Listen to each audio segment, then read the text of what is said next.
In this video, we will learn to work with the sound effect block.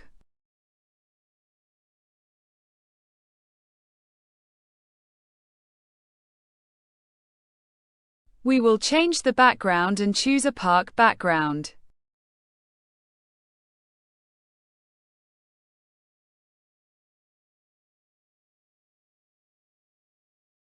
We will place the panda on one of the circles.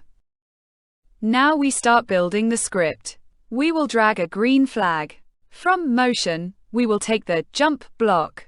We will set its value to jump 3 times.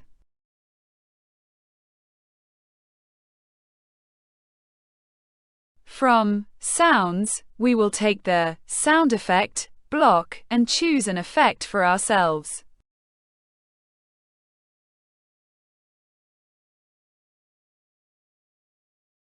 We will take the weight block.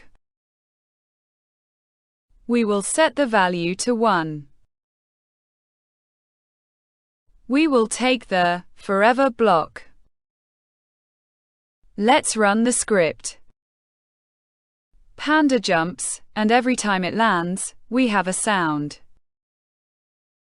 We can change the sound. We will click below and choose another sound. Let's play it again. We will choose another sound. Here we have learned to use the sound effect block.